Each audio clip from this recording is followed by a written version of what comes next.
Well guys, welcome back to another one. It's a nice warm day outside, about 5 to 6 degrees right now. We got a big Chinook blowing in, so it makes it warm outside. It helps keep the shop a little bit warmer. So I figured if we got some nice days, let's do some work. Today, I'm gonna be working on a few things. First is the intake. I'm switching out my 97 intake to a 99 style. Apparently the design just flows better, works better for the 4 liters, so I figured I'd get one, pick one up, and we'll do the swap on that. So we'll be swapping the fuel rail, the injectors, the throttle body, and a few of the ports for the different vacuum lines and the sensors on the vehicle. The other thing we'll be working on today will be pulling out the frost plugs and getting that all prepared. I figured since we're down as far as we are and we're doing a lot of work to the cooling system, it doesn't make any sense to not change them out. They're only a few dollars each. It's only a couple of them to change out, so we'll be doing that. Interesting fact is, you'll see when I get further into the video, someone decided to put 2 block heaters in this. So I don't know if they just thought the Jeep was cold in the winter or what, but we'll be switching those out and replacing it for just the one. So working with the intakes, this is the fairly common 97, and I think it's from 96 to 98 intake style.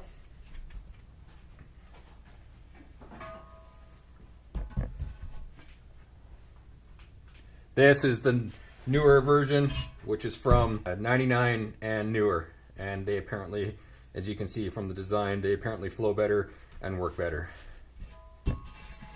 I was thinking about cleaning it, but I mean, who cares? I just want to get this thing running. So we're just going to focus today on getting all the stuff switched over. Generally, when you pull a throttle body, you will want to ensure that you do have a gasket because they generally do get ripped from age. I don't have one, and I'm hoping that I can save this one. If not, well, I'll just have to run up to the parts store and get that at a later time.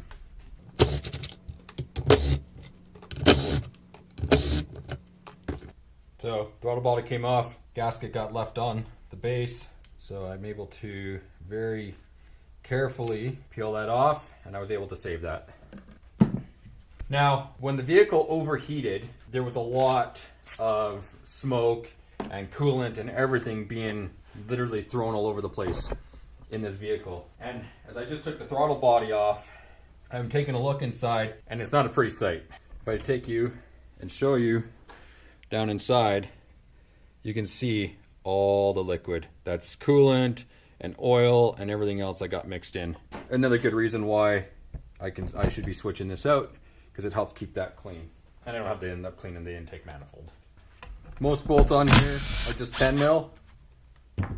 Once you have the bolts undone, you can just pop this off. Sometimes, depending on the age of the O-rings on your injectors, this could be a bit of a bear. So sometimes a pry bar or something of that sort can help pop them out of their place. Good Lord. Well, I got a combination of injectors coming out and fuel rail coming off. So these are pretty gross and disgusting. So you can see just how gross those are. These are the old single spray style. Looking at how gross and disgusting they are, I may go and look into getting the newer 4 spray if I can find a good deal.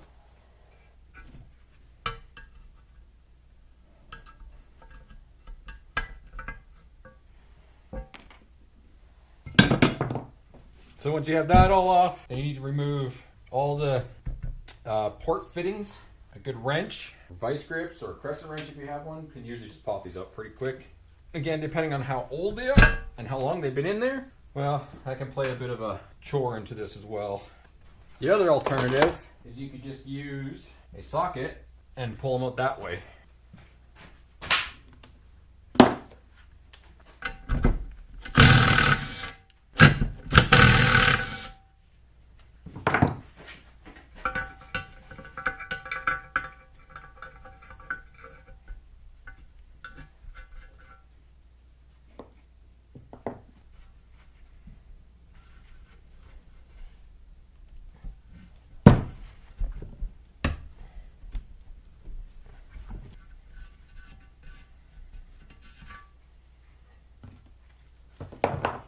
So that's your intake, all cleaned up and ready to be sold, scrapped, or whichever you want to do. So one of the things you'll notice between the two intakes is that on the 97, you've got 1, 2, 3, 4, 5 ports on the top, and you got one on the back. Where on the 98, or on the 99 version, you've got 1, 2, 3 on the top, one permanently in place, and you got 1, 2, 3, 4, or 1, 2, 3 on the back. It doesn't really matter where your ports go or what fittings go into which.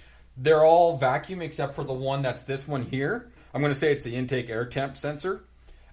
This can just kind of go anywhere that it will fit, as long as it doesn't interfere with your throttle body.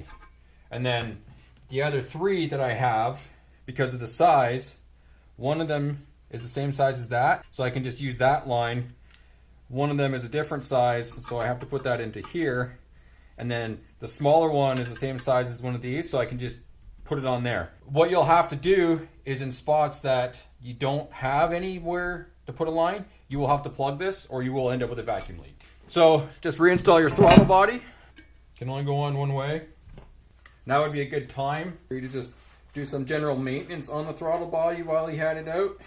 But if you got any carbon buildup, anything of that nature, just take like a steel wool, some carb cleaner, and just spray it down and clean it out.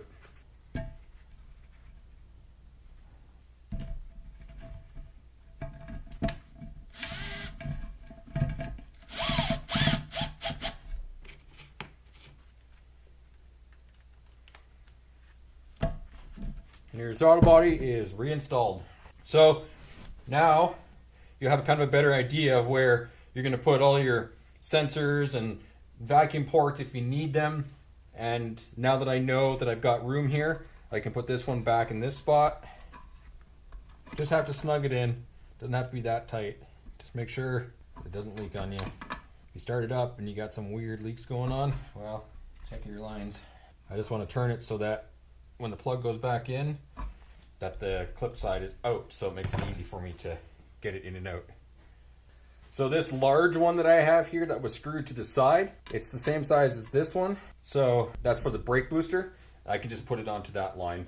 So taking a look, it seems that where some of these line up, I may either have to readjust the lines or I may have to play around and find the best position for these. Some of them don't seem to line up too well. So what I did is I just brought it over here. So right here, this is my brake booster line. I was going to feed it onto the top of the manifold, but it looks like that I can sneak it down to the back side of the manifold. The line will have to be cut, but I can sneak it down onto the back of the manifold, which is fine there. I have this vacuum line, which doesn't seem like it's going to be able to reach anywhere. So that I'm going to have to investigate. The other one I have is from the valve cover, which can go to this one over here, which I need to change out for one of these ones. It doesn't look any different, but the reason why it is different for is because the inside port, the plastic tubing fits in there, and then it just slides over this rubber boot like so. So I'm gonna switch, I'm gonna have to figure out how to do that because that looks like it's a permanent one. So I may end up having to switch out this sensor over to this hole, and hopefully the wiring harness will reach, and then putting that plug into there, and then because of the size of that, I can just put my brake booster there. So easiest way to set this up when you're going from the 97 to the 99, valve cover will go to where the sensor I currently have is, which will switch out.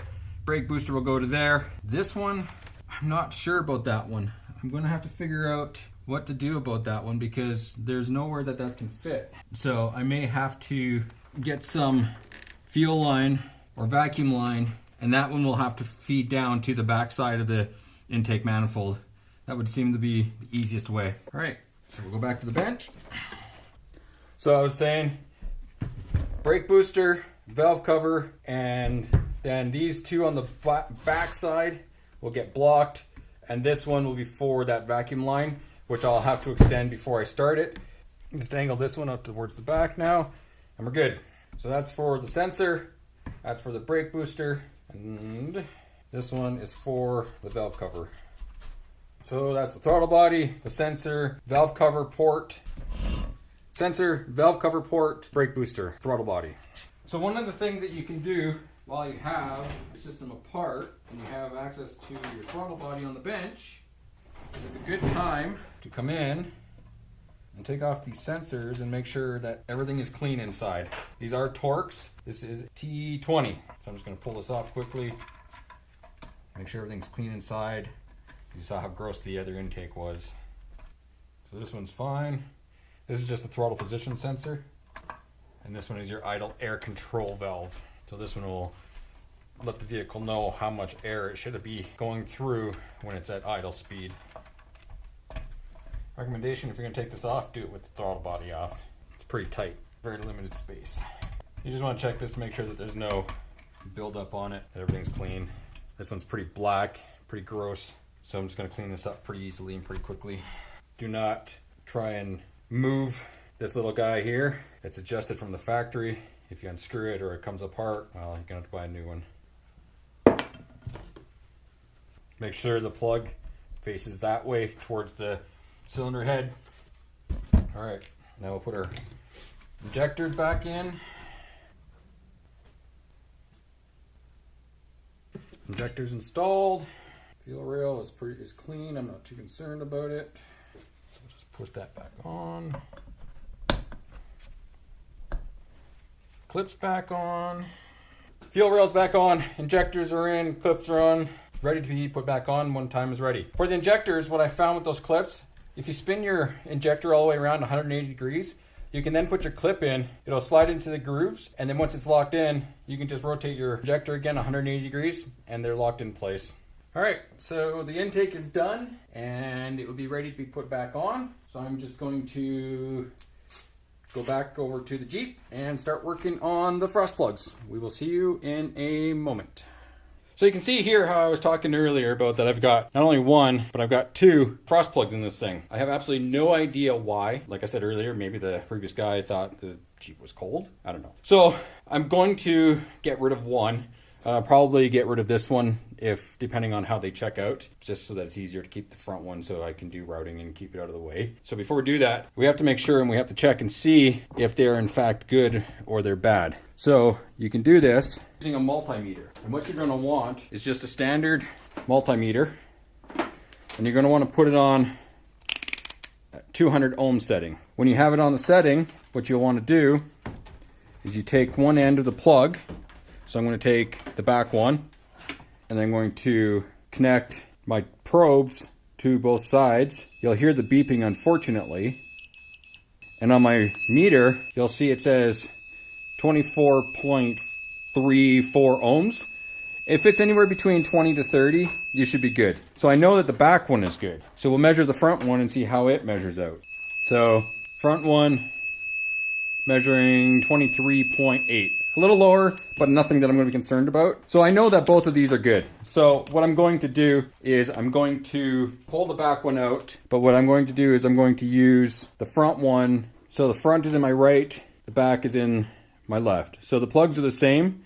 And the reason I want to change them out for is just because on the end of the plugs, one has a nice little cap to protect the end. So before we do any of this work, we want to make sure we do a couple of things first.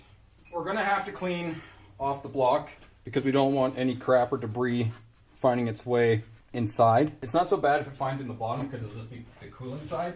But I mean, you want to keep it to a minimum as much as possible.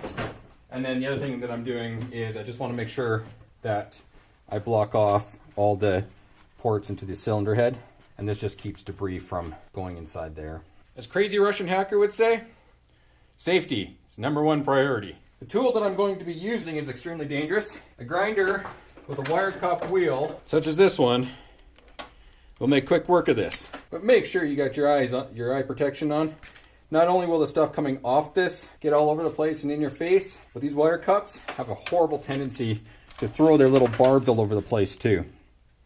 Well, I can tell my mom I still got all 5 of my fingers, so that's good. So one question that gets asked a lot, and people aren't sure where it's at, is where is the drain plug for the 4-liter? It's right there, right at the bottom of my socket. It requires a special socket, which looks like this. It's a 3/8 drive, 8mm head. You can see, still a little bit of coolant in there. I'm just gonna let that drain out on my floor. I didn't think there was gonna be much in there. It's still nice and green. One thing to remember is that what's coming out of that is above and beyond what I already had drained just from using the lower rad hose. So you can still see how much fluid is still left within the system, even after you think you've drained it all. So if you want to do a total coolant flush, this is the best way to do it. So we'll just let that go. So to remove frost plugs, hammer, punch, chisel, whichever you have is the easiest. I only have a punch, so that's all I can use right now. Block's drained.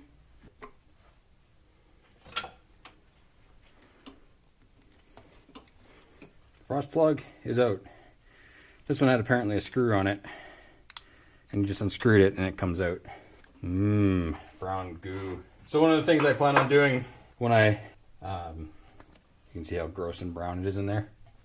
I'm going to run some water through this a couple of times before I even start it, just to make sure that everything is nice and clean inside. I don't want no contaminants being inside. All right, let's try these other ones and see if I have better luck.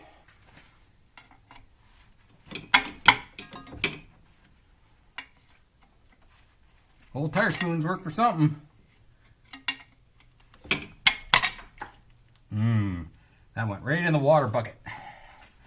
More sludge in there. I was hoping to get one of these out so I could just check. So the factory, as you can see, they use steel ones, and you can see how gross and rusted and disgusting that they get. Yeah, that's why we replace these when we're this far in. It just makes things, it's just a smart choice, and you'll give yourself less headaches down the road. And it just keeps proving to me as I keep looking inside here just how gross the inside of this block is. And this back one, just because of its location, is always the fun one.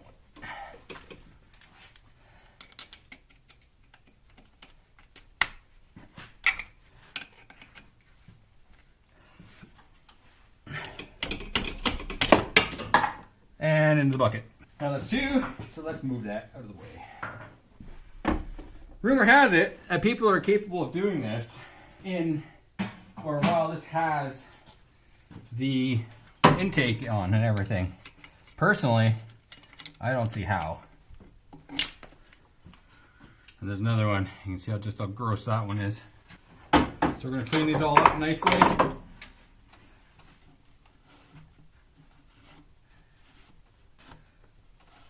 we're just going to get some more of our red Brillo. And then just clean up the insides of these.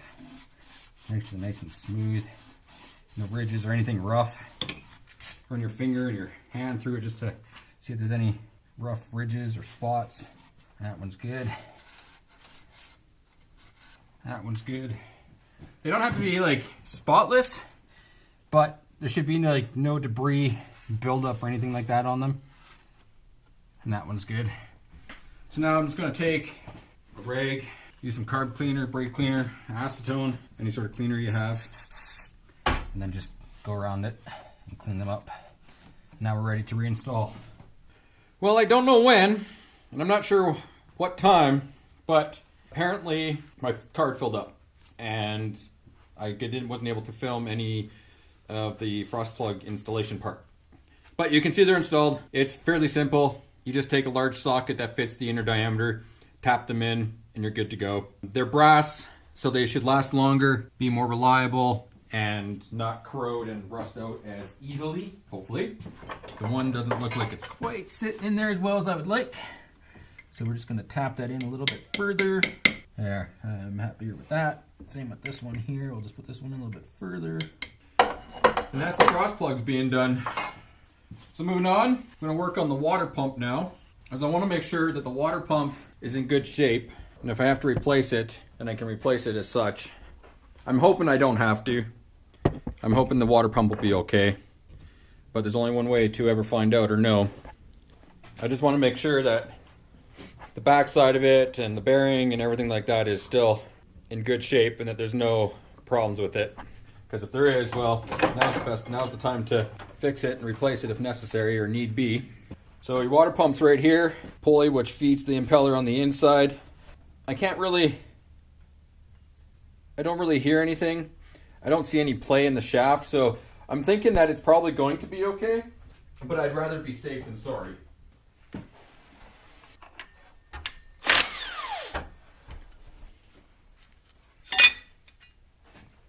That's the pulley off. Now we're just going to take the bolts off, and there's 4 of them, and they're all different sizes.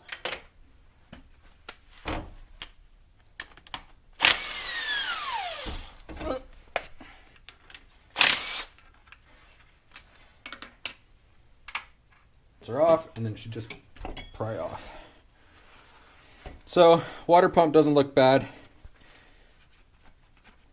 There's no play or anything in it. I do have a replacement gasket, so I'm going to put that on. So I've now taken the water pump off, cleaned up all the surfaces, got them all nice and clean. So now I'm going to do the same thing for the block, make sure that that's all nice and clean and cleaned up. So we'll just use a combination of a razor blade and my good old-fashioned red Scotch Brillo pads. I can do it. I'm trying to keep the debris out as much as I possibly can, but it looks like using the Brillo pad's going to work better than the razor blade, so we'll just use that. Now, one of the things that I noticed about this is just how much buildup and grossness there is on the actual block.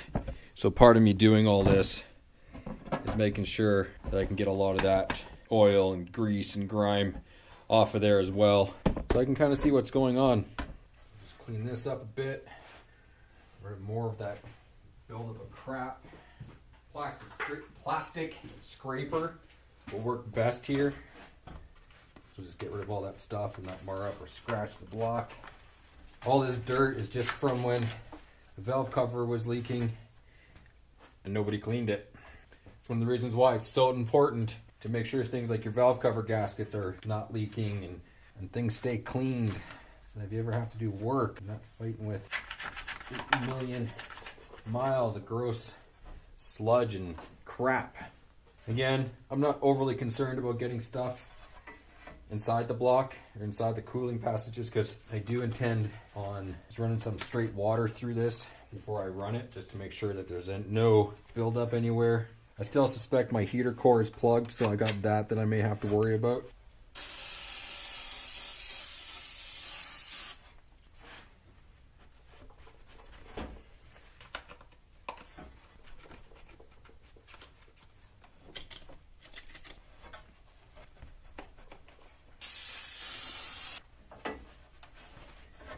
I'm not going to go much further than that. I just wanted enough so that I can make sure and clean and see what's kind of going on around here. Make sure all my gasket surfaces are nice and cleaned. New gasket. So before we install the new gasket, one thing that you'll want to do before you forget is make sure to put your tube back on. Before you do that, make sure you clean your tube out. I seem to have misplaced my thread sealant, so I'll just use what I have next best, and that's just sealant tape. Works the same. Taped. The other thing I like to do, it's not necessary, but it just keeps the gasket in place. Put a little bit of black RTV on the surface where the gasket goes. Don't need a lot. It's just to hold the gasket in place when you're installing it so it doesn't slide around. Just a bit of RTV down there. Just keeps the gasket from moving around. Gasket installed. Put the bolts in the same way you took them off. And then just tighten down your bolts. You can choose to torque these if you want. I find just snugging them down is fine.